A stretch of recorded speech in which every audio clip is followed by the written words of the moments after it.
Yes, this show is amazing, but it's not perfect. Hey guys, it's Phoebe. Welcome to Watch Mojo. Today we're counting down our picks for the top 10 Game of Thrones fails. Think you know Game of Thrones? Click below to sign in with your Google or Facebook account and take the new trivia quiz on WatchMojo.com. We're taking a look at times Game of Thrones failed, made big mistakes, or didn't live up to the books. Spoilers ahead. And if you're a diehard fan like me, don't forget to check out our Game of Thrones playlist. Let's take a look. Number 10, Benjen Stark's death. Uncle Benjen! You're right for the path. Come with me.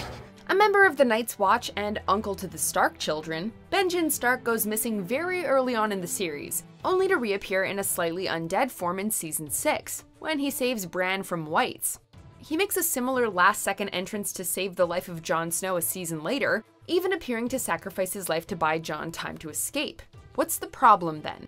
Benjen insists Jon take his horse, as there isn't time to come with him. Really? No time? Looks like there's plenty. Besides, you're telling us they couldn't both fit on the horse?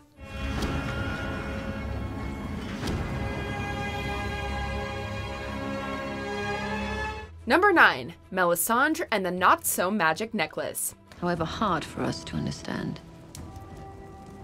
You don't need my help, but I will need yours soon. The Red Priestess Melisandre is a powerful magic user and fanatically devoted to the Lord of Light. As it turns out, that devotion has spanned several centuries. In the Season 6 premiere, she removes her necklace, revealing her true appearance to be that of a decrepit ancient woman, instead of the fiery temptress she usually appears as. However, the Red Woman was actually previously shown without her necklace several seasons earlier while taking a bath.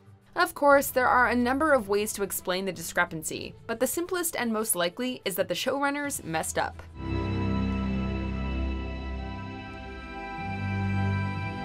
Number 8, Bran's direction. I'm sorry to have disturbed you, Lord Stark.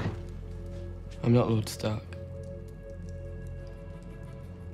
Bran's depiction in the books and the television series are vastly different. For instance, in the most recent book, he's still in the cave with the three-eyed raven, actually a crow in the books, where fans presume he'll stay forever, but that's not the fail. The fail is that Bran's characterization in the show more resembles a zombie than a man. Like, the first thing you say to your sister after years of separation is how beautiful she looked on the night she was raped? Really? While we do understand that this story arc may serve the purposes of the show better, we still don't get why he has to be so emotionless. And you were so beautiful. In your white wedding dress. I have to go back inside, Bran. I'll stay a bit longer. Number 7, recasting too many characters. Lord Beric Dondarrion.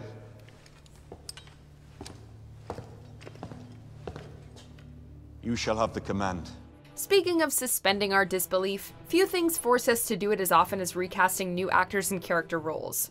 Game of Thrones seems to feature this more often than most shows. It can be very distracting while watching a scene to suddenly find a character address a completely unknown person by a name we recognize. Actor availability and bigger prominence in the story are bound to necessitate new roles occasionally, but Game of Thrones has featured over a dozen big roles with new actors, such as changing up Daario Naharis. Some have been changed more than once, such as the infamous Gregor the Mountain Clegane, who as a result keeps getting bigger. Sir Gregor, welcome to the capital. Thank you for riding here so quickly. Number 6. How did Arya survive her stabbing by the Waif? Sweet girl.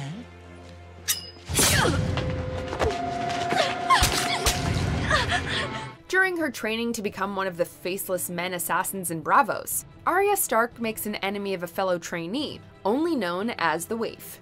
When Arya abandons her training, the Waif volunteers to kill her, approaching Arya in disguise and stabbing her viciously in the stomach. However, not only does Arya manage to get away, but she also gets patched up in around a day, and manages to endure a brutal chase through the streets of the city, and is able to kill her opponent in the dark. We all like seeing our heroes triumph, but not when we have to suspend our disbelief this much. You told her to kill me.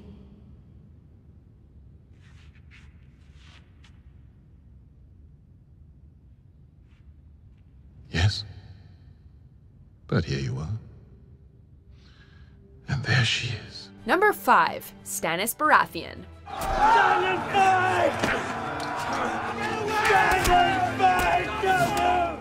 is so much wrong with this character. First, he has no swag. In the books, he's actually a good military tactician, unlike his depiction in the show, where he's constantly bested. He's also a lot smarter, more pragmatic, and his character arc is more interesting.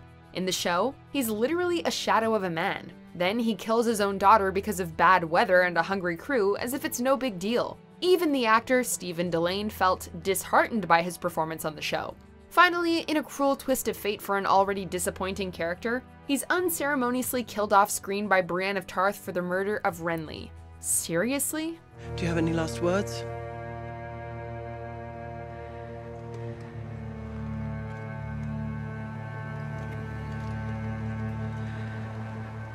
Go on, do your duty. Number 4. Making consensual lovemaking look non-consensual. Please give the Queen a moment alone with her son. Yes, Lord. All of you.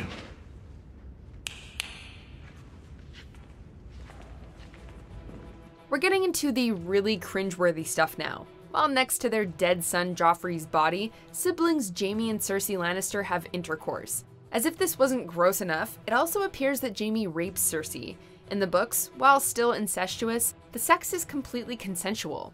According to statements made by the actors and director, the scene was not shot or portrayed that way on set, making it likely to be an editing mistake. It's never referred to as rape afterwards, nor is it fixed on home media, and the fact that it occurs in the middle of a redemption arc for Jaime is especially jarring. It's not right. It's not right. I don't care. I don't care. Number 3. Fast travel. Run back to Eastwood. Get a raven to Daenerys. Tell her what's happened. I'm not leaving you. You're the fastest. Go, now!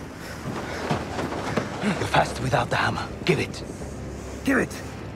Westeros and the world it's part of are vast in scale, although the show doesn't always make them feel that way. Many characters are seemingly able to travel vast distances or between a variety of locations in a very short amount of time. Littlefinger has been guilty of it so often that fans have joked that he must have a teleportation device. While some discrepancies in time travel can be explained by the fact that not all of the events take place simultaneously, others require us to jump through some logical hoops that we shouldn't have to. Season 7 especially accelerated the pacing while shortening travel times.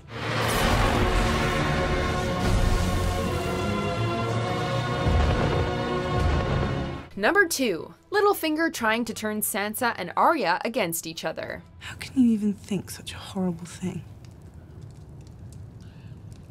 You're thinking it right now. During Season 7, a large part of the storyline at Winterfell sees Littlefinger trying to drive a wedge between the two Stark sisters. This does seem like a fitting thing for Lord Peter Baelish to do, given his sneaky and underhanded behavior, even if the arc did seem like it'd be easily resolved by the sisters communicating better. You never would have survived what I survived. I guess we'll never know. There's a bigger issue though. The show never explains why he does it. The scene detailing his motives was apparently cut. We know Littlefinger likes to keep his enemies in the dark about why he does things, but that doesn't mean that the audience should be too. When you brought me back to Winterfell, you told me there's no justice in the world, not unless we make it. Thank you for all your many lessons, Lord Baelish. I will never forget them. Number 1. Dorne's storyline. You must choose. Doran's way and peace, or my way and war. Game of Thrones has made some controversial storyline changes, but arguably its most disastrous was the storyline of Dorne. Westeros' southernmost kingdom, the desert-filled Dorne, features an exciting and complex storyline in the books. The series not only loses much of that excitement in the translation, but it also dumbs it down. A lot. Instead of the memorable characters, great action and political intrigue present in the books, the show substitutes it with illogical motivations, none of the best characters, and slapdash fight scenes. Hardly a fair trade.